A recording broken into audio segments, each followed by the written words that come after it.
5 साल के बच्चों के ऊपर सेडिशन चार्जेस लगा रहा है कि कारपेंटर का बेटा या कारपेंटर ही बनेगा, इलेक्ट्रिशियन का बेटा इलेक्ट्रिशियन बनेगा, क्योंकि 5वीं के बाद उनको इस तरह की शिक्षा दी जाने वाली है।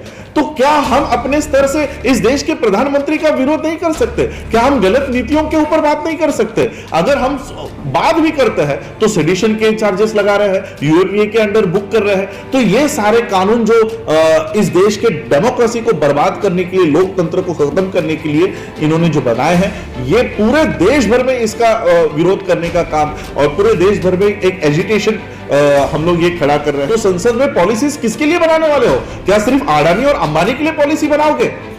जब आपके पास पब्लिक सेक्टर ही नहीं होगा तो आप पॉलिसीज बनाओगे किस लिए? क्या जय श्री राम के नारे लगाने के लिए पार्लियामेंट खोली गई है? ये सारा देश ये टाटा, अंबानी, बजाज इन लोगों को बेच रहा है। क्या ये 18 घंटे काम करके आपने बांग्लादेश और नेपाल से इस देश को नीचे लेकर आ गए? ये कैसा इंबैलेंस है कि देश नीचे जा रहा है और अंबानी ऊपर आ रहा है? सुप्रीम कोर्ट ने 8 अक्टूबर 2013 को ये स्पेसिफिकली ऑर्डर दी है कि ईवीएम जो मशीन है ये भरोसे के लायक नहीं है। शिरोमणि अकाली दल ने भी ये मांग की है कि आरएसएस को बैन करना चाहिए। संविधान सुरक्षा आंदोलन के बारे में बताना चाहूँगा कि ये एक ऐसा प्लेटफॉर्म हमने तैयार किया है।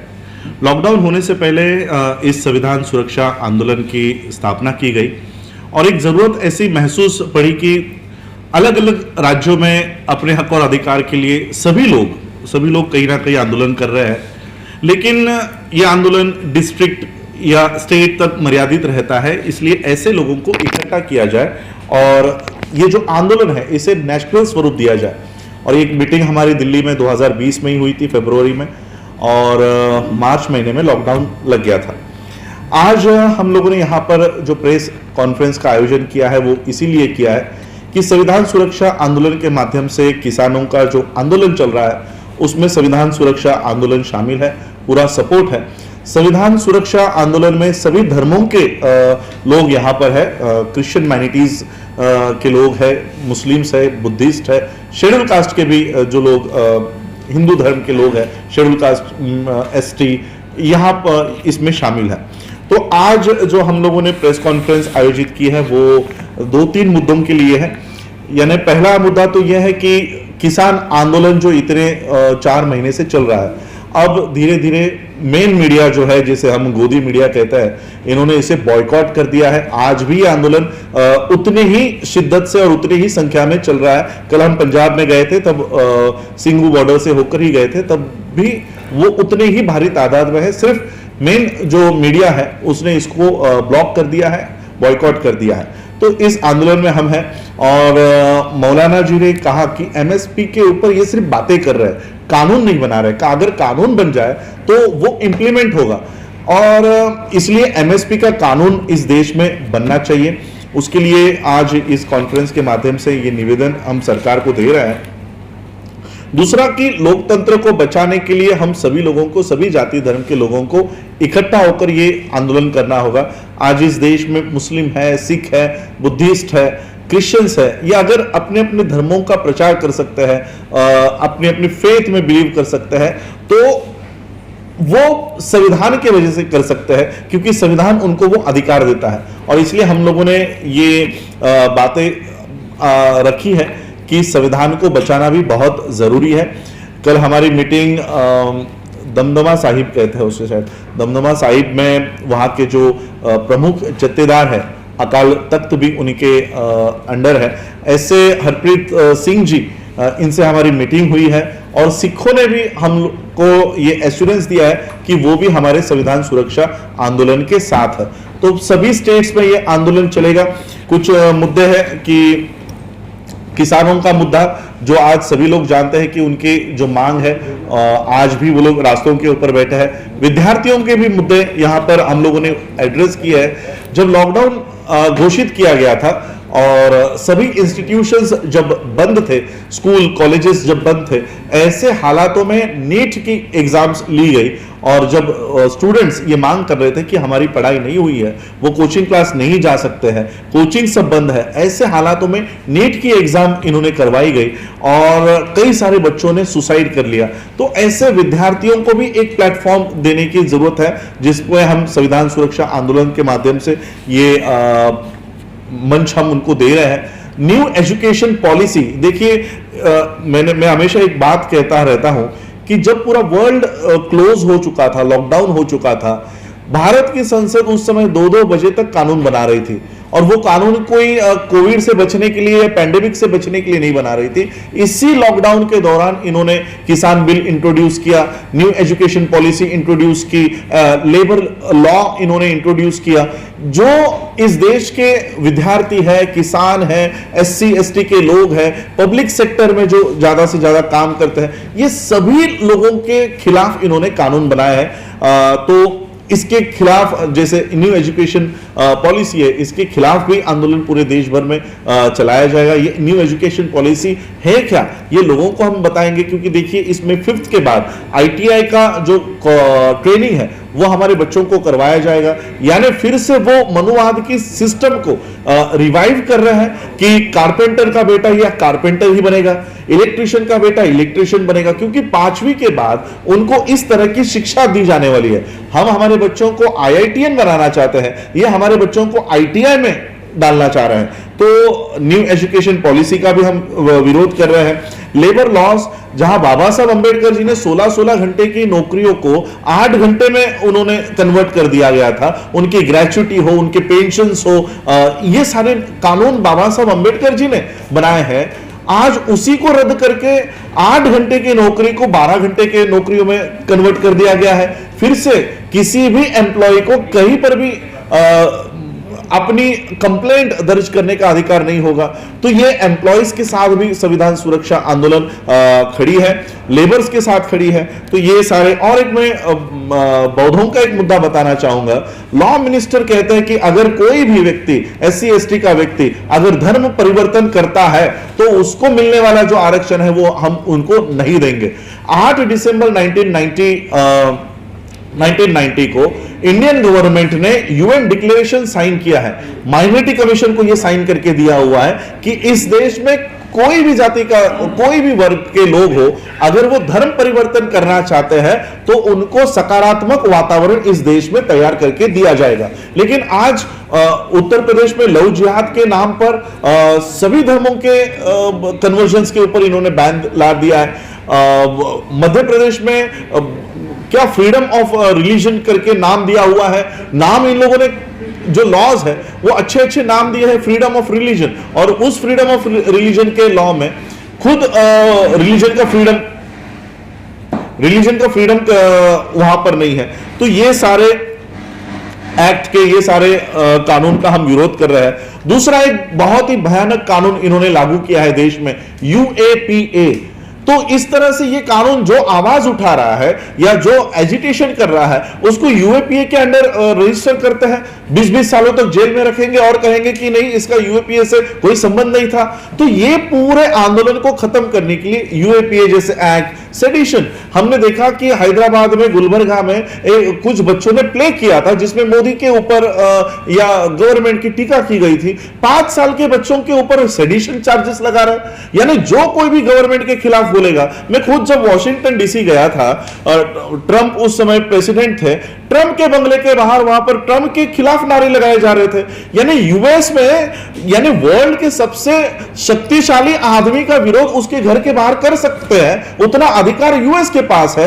तो क्या हम अपने स्तर से इस देश के प्रधानमंत्री का विरोध नहीं कर सकते? क्या हम गलत नीतियों के ऊपर बात नहीं कर सकते? अगर हम बात भी करते हैं तो सेडिशन के चार्जेस लगा रहे हैं, UAPA के अंडर बुक कर रहे हैं। तो ये सारे कानून जो इस देश के डेमोक्रेसी को बर्बाद करने के लिए, लोकतंत्र को खत्म करने के लिए इन्होंने जो बनाए हैं, ये पूरे देश भर में इसका विरोध करने का काम, और पूरे देश भर में एक एजिटेशन हम लोग ये खड़ा कर रहे हैं। तो ये सारे मुद्दे संविधान सुरक्षा आंदोलन के माध्यम से हम कर रहे हैं। तीसरा मुद्दा है पब्लिक सेक्टर को बेचना।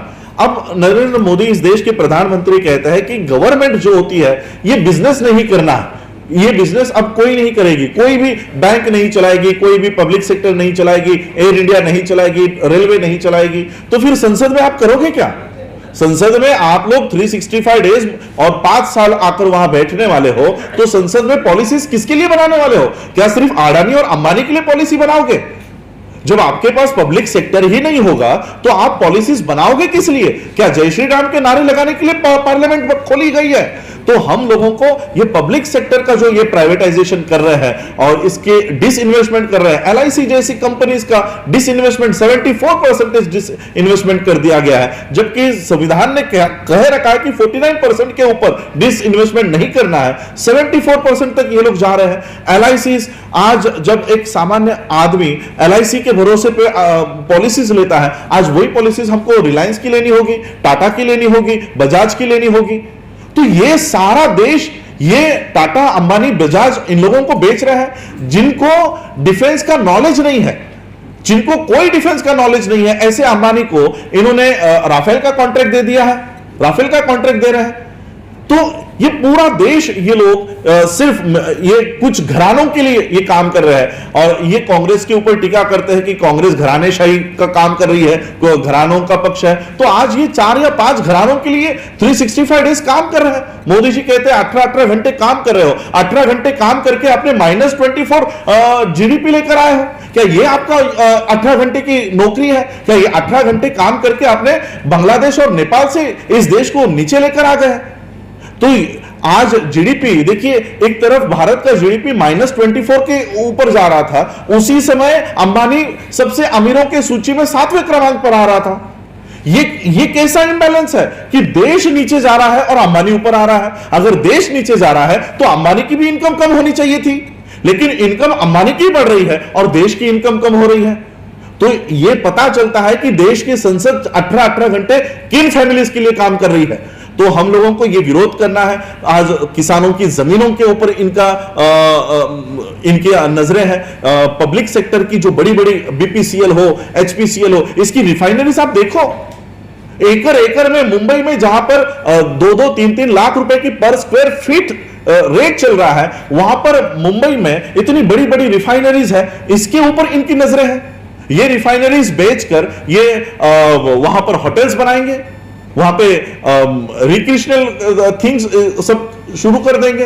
तो पब्लिक सेक्टर बेचना, मैं आप लोगों के माध्यम से पूरे देश भर में बताना चाहता हूं, पब्लिक सेक्टर की जो निर्मित की गई ये प्रॉफिट के लिए नहीं की गई है। इससे आपको प्रॉफिट नहीं कमाना है, बल्कि ये सोशल अपलिफ्टमेंट करने के लिए बनाई गई है कि जो वर्ग स्कूलों में नहीं लिया जा सकता था, जिनको स्कूलों में बैठने की इजाजत नहीं थी, ऐसे बच्चों को अगर शिक्षा दी गई तो वो नौकरियां कहां करेगा? इसलिए पब्लिक सेक्टर की निर्मित की गई।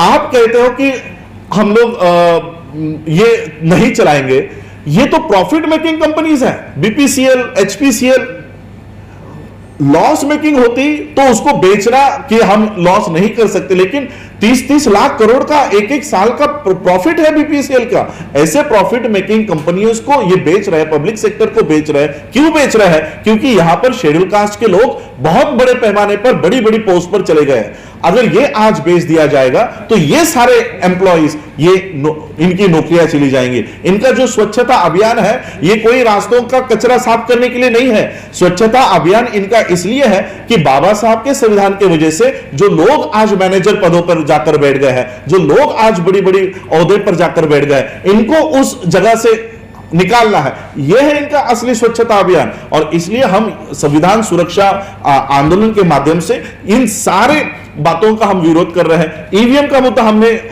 भी हमारे एजेंडा के ऊपर है। आज देखिए बंगाल में इलेक्शन चल रही है, वहां पर बीजेपी के विधायक, जो पूर्व विधायक है, उनकी गाड़ियों में ईवीएम मशीन्स मिल रही है।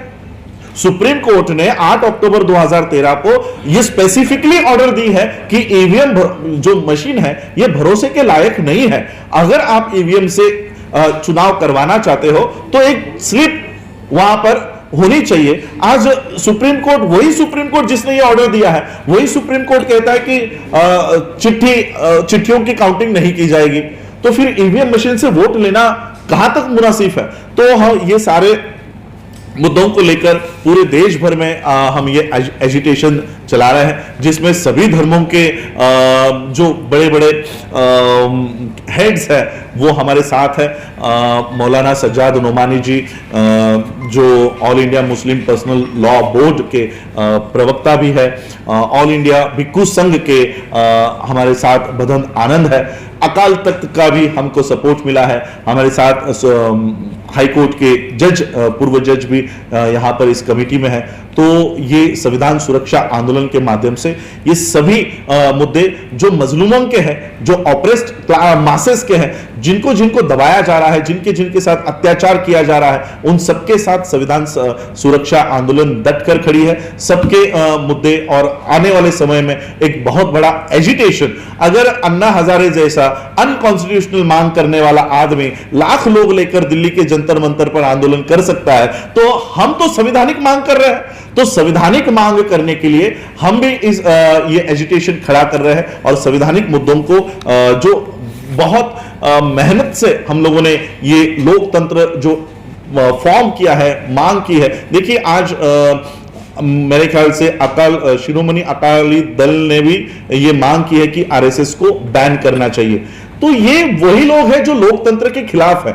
1947 में 1946 में जब कॉन्स्टिट्यूशन असेंबली का गठन हुआ, तब यही वो लोग थे जब इनका कहना था कि अगर पाकिस्तान की निर्मित धर्म के आधार पर हो गई है तो फिर इंडिया की भी निर्मित धर्म के आधार पर होनी चाहिए, यहां पर कॉन्स्टिट्यूशन की कोई जरूरत नहीं है। ये आरएसएस के वो उस समय मांग कर रहे थे कि भारत में संविधान नहीं होना चाहिए और भारत को लोकतंत्र नहीं बनाना चाहिए। और आज ऐसे ही लोगों की सत्ता इस देश में है, तो वो वही कोशिश कर रहे हैं कि इस देश में संविधान नहीं होना चाहिए और लोकतंत्र भी इस देश में नहीं होना चाहिए। लेकिन इस देश को लोकतांत्रिक देश बनाने के लिए, इस देश को आजाद कराने के लिए हमारे पूर्वजों ने जो कुर्बानियां दी है उसको बचाना ये हमारी जिम्मेदारी है।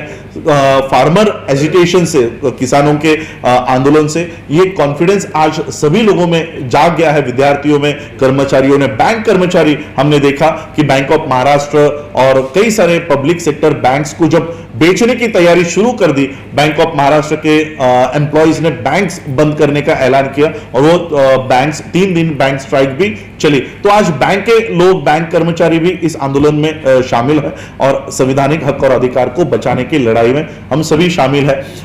तो इसलिए आज एक कॉन्फ्रेंस हमने यहां पर ली है कि संविधान सुरक्षा आंदोलन के माध्यम से स्टेट वाइज सभी स्टेट्स में, कल हम 4 दिन का हमारा दौरा पंजाब स्टेट में हुआ है, आने वाले समय में अमृतसर में ही अकाल तख्त के माध्यम से और सभी धर्म के लोगों को वहां इनवाइट किया जाएगा और संविधान को बचाने की इस मुहिम में सभी धर्मों के लोगों को और सभी सेक्ट के लोगों को और सभी ऑप्रेस्ड मासेस को, सभी मजलूमों को, दबे कुचले लोगों को ये प्लेटफॉर्म हम दे रहे हैं। मैं उम्मीद करता हूं कि आपके माध्यम से हमारी जो ये बातें हैं, क्योंकि देखिए मेन मीडिया जो है, मेन स्ट्रीम मीडिया हमारी इन बातों को कभी लोगों के सामने लेकर नहीं आएगा, इसलिए हमारी उम्मीद आप लोगों से है जो